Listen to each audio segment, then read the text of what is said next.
ये चुनाव बड़ा डिफरेंट है। वो डिफरेंट इसलिए है क्योंकि वीरभद्र सिंह अब नहीं है, स्वर्गीय वीरभद्र सिंह अब नहीं है। धूमल साहब एक्टिव रहते थे, वो उतने एक्टिव नहीं है। ये जो चुनाव है, ये नए युग का चुनाव माना जा रहा है। क्या आपको लगता है, क्योंकि ये नए युग का चुनाव इसलिए भी हमेशा बीजेपी कांग्रेस की लड़ाई रहती थी, लेकिन अब आम आदमी पार्टी भी ताल ठोक रही है। अरविंद केजरीवाल कह रहे हैं कि बीजेपी कांग्रेस दोनों ने भ्रष्टाचार किया है, एक मौका हमें दीजिए। देखिए, आम आदमी पार्टी के बारे में आप चर्चा कर रहे हैं अमित जी, मेरे को कई बार ये सोचने के लिए मैं मजबूर हो जाता हूं कि उन पर टिप्पणी क्या करूं जी। देखिए, चुनाव जीतना हारना तो अलग है, मैं उसके बारे में अलग से बोलूंगा, पर मुझे अब समय दीजिएगा। जी। सबसे पहली बात तो यह है कि अरविंद केजरीवाल जी को यही नहीं समझ में आ रहा है कि he has lost his credibility, और लीडर के लिए क्रेडिबिलिटी बहुत महत्वपूर्ण होता है। आज लोग उनको सीरियसली लेते ही नहीं है। मैं आपको बताना चाहूंगा, उन्होंने कहा मैं चुनाव नहीं लड़ूंगा, चुनाव लड़े, मैं पार्टी नहीं बनाऊंगा, पार्टी बनाई, मैं क्रिमिनल्स को टिकट नहीं दूंगा, 3 जेल में है, बाकी बेल पर है, अब मैं वाटर माफिया से लड़ूंगा, 1000 टैंकर लगा लिए, मैं डिस्कॉम का ऑडिट कराऊंगा, आज दिन तक हम इंतजार कर रहे हैं, मैं 20 मेडिकल 20 डिग्री कॉलेजेस खोलूंगा, आज दिन तक हम इंतजार कर रहे हैं, मैं ट्रांसपोर्टेशन में क्रांति लाऊंगा, क्रांति क्या लानी, जो डीटीसी थी उसको ही कमजोर कर दिया। तो अगर हम उनको देखें कुल मिलाकर के उनके राजनीतिक सफर को, तो जो कहा उसके विपरीत किया। मैं कांग्रेस का साथ नहीं लूंगा, कांग्रेस का साथ लिया। तो उनको, अब दूसरी बात, वो चुनाव लड़ने गए, पहले खुद लड़ने गए थे वाराणसी में, हाल क्या हुआ आपको पता चला।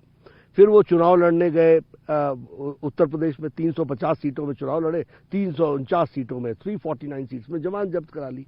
69 सीट्स में वो चुनाव लड़े उत्तराखंड में, उसमें से 65 में जमानत जब्त करा ली। तो सीएम कैंडिडेट ही आपकी पार्टी में शामिल हो गए। हाँ, उनके तो अध्यक्ष और सीएम कैंडिडेट ही हमारे लिए आजकल प्रचार कर रहे हैं, हमारी पार्टी में आ गए। गोवा में गया तो मैं पहले भी सबको बता रहा था, आपको भी मैं बताना चाहूंगा और आपके माध्यम से दर्शकों को भी बताना चाहूंगा।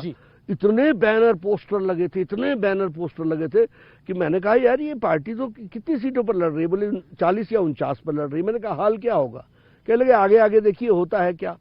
ये बैनर बेस्ड पार्टी रह गई, हम कैडर बेस्ड पार्टी निकले है। जमानत जब्त हो गई, 35 सीटों पर उनकी जमानत जब्त हो गई।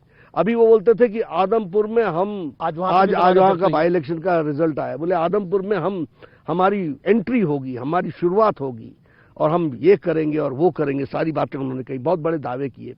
1% से कुछ ज्यादा वोट उनको मिले, जमानत जब्त हो गई है। अभी यहाँ हिमाचल में आए पीछे, आप कह रहे जमानत जब्त होगी हिमाचल में सभी सीटों पर, मेरी बात नोट कर लीजिएगा, 68 की 67 सीट्स पर लड़ रहे हैं, 67 सीट्स पर जमानत जब्त हो। लेकिन वो तो हिमाचल और गुजरात में सरकार बनाने आए पीछे और भागे पहले, क्रीज छोड़ के भागे। तो ये तो उनकी स्थिति है। लेकिन बाई इलेक्शन की आपने बात करी, देश के लिए आज एक महत्वपूर्ण दिन ये भी है क्योंकि भारत वर्ल्ड कप में सेमीफाइनल में पहुंच गया है। तो इसकी सब व्यूअर्स को भी बधाई, और आप से भी मैं, क्रिकेट का मैच देख लेते हैं, देख पाए वर्ल्ड कप का कोई मैच देख पाए आप? कभी कभी देख लेता हूं, कभी कभार देख लेते हैं। तो इंडिया सेमीफाइनल में पहुंच गया है, तो वाकई देश के लिए बड़ी गर्व की बात है। लेकिन अब बाई इलेक्शन पर आते हैं। बाई इलेक्शन में जो बीजेपी का प्रदर्शन रहा है, उससे बतौर अध्यक्ष आप संतुष्ट हैं? क्योंकि बीजेपी ने कई जगह अच्छी जीत दर्ज करी है और साउथ में भी बीजेपी ने अच्छा मुकाम हासिल किया। हालांकि तेलंगाना में बीजेपी पीछे रह गई, लेकिन वोट शेयर बहुत अच्छा है। देखिए, हम तो आश्वस्त थे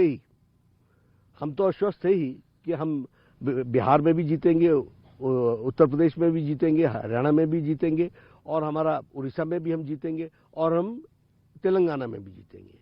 तेलंगाना में जिस तरीके से टीआरएस ने इस इलेक्शन को गवर्नमेंट का दुरुपयोग करते हुए लड़ा है, तो यह सही मायने में जिस तरीके से इलेक्शन प्रजातंत्र का होना चाहिए था वो नहीं हुआ है। लेकिन anyway we respect the results जो आया है। लेकिन आप देखिए, इसके पहले जब ये बाई इलेक्शन हो रहे थे तो वातावरण क्या बनाया हुआ था, बीजेपी की हालत ठीक नहीं है, बीजेपी की हालत ठीक नहीं है, हमेशा चर्चा करते हो। और अभी बिहार की अगर मैं बात करूं, अमित जी आप ध्यान रखिएगा, ये आगे समझने वाला विषय है, इंडिकेटर है। कौन सा महागठबंधन बिहार में हमारे को हराने के लिए नहीं आया, और उसके बावजूद भी हम जीते हैं। तो यह बताता है कि बिहार में आने वाले समय में क्या होने वाला है। तो यह हमेशा जब भी चुनाव आता है, आपने उत्तर प्रदेश में देखा होगा कि मीडिया ने मेरे से कितने प्रश्न पूछे थे। आपने उत्तराखंड को, मीडिया ने उत्तराखंड को प्रैक्टिकली कांग्रेस को दे ही दिया था। गोवा में हमारे बारे में सवाल ही कर रहे थे कि यहाँ तो आपकी हालत खराब होगी। हम चुनाव जीत करके आए। हिमाचल में भी वही होने वाला है, और गुजरात को तो कोई छू भी नहीं पाता। वहां तो आप कह रहे हैं गुजरात को कोई छू नहीं पाता, लेकिन अरविंद केजरीवाल कह रहे हैं कि इस बार मैं छू भी पाऊंगा और इस बार मैं मुख्यमंत्री भी बनवा ले जाऊंगा। बिल्कुल अच्छी बात है, सोचने के लिए गालिब ख्याल अच्छा है, लेकिन सच्चाई धरती की तो मैंने आपको बता दी। जमानतों से तो बाहर, जमानत तो जब्त कराते रहते हैं। कितनी बड़ी चुनौती आपको गुजरात में लगती है? हमको कभी चुनौती नहीं दिखती है। मोदी जी के नेतृत्व में जनता स्पष्ट है, देश बदल रहा है, आगे बढ़ रहा है, प्रदेश एक पर एक आगे बढ़ रहे हैं। भारतीय जनता पार्टी के करोड़ों कार्यकर्ता जमीन पर, धरती पर परिवर्तन लाने के लिए लगे हुए हैं।